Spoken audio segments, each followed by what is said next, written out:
So you might be looking at the two different betas that are publicly available, the public beta and the developer beta for iOS 26, and you might be trying to figure out what the differences are between these two versions of software. Now, they're more similar than they are different, but the big thing to keep in mind here is that the timing and who these particular software updates are tailored for, that's kind of what the main differences basically are. So to get started with a developer beta, this is basically the first beta that comes out. Whenever Apple releases a beta, it typically is, the first beta that comes out from its, first situation. Now, with a developer beta, this is meant for developers. This is meant for people who are actively developing things on their phone. They are testing things. They are actually making improvements for their applications to get supported on iOS 26, making changes, things like that. So because of that, these tend to be a little bit more buggy, but that's okay because these aren't meant for public use. So they're not meant for people to be using them on an everyday basis. Neither one of these, honestly, they should be used for everyday basis. But a developer beta is just an unstable version of software, but it typically is released first. This is the first version of software that comes out. The public beta is usually released a bit of time later. So usually it goes developer beta 1, then public beta 1 like a couple weeks later. With the situation we're in now, because Apple's so far along,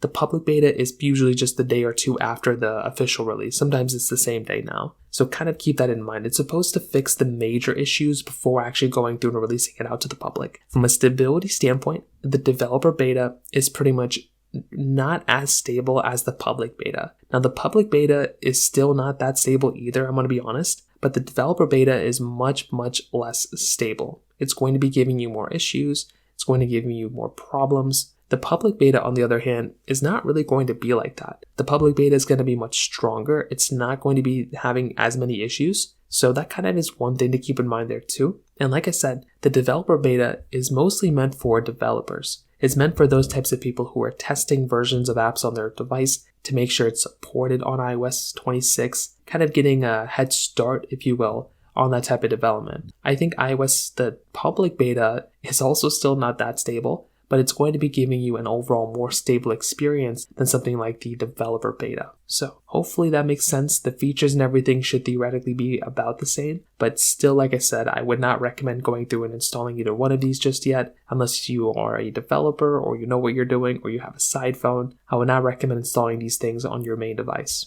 So from that side, that kind of covers it up there. If you have any other thoughts or questions, please let me know in the comment section below. Hit the like button, that'll mean so much, but definitely hit that subscribe button. More importantly than everything else, I love every single one of you guys. Hopefully I'll catch you guys in the next video. Peace out till then.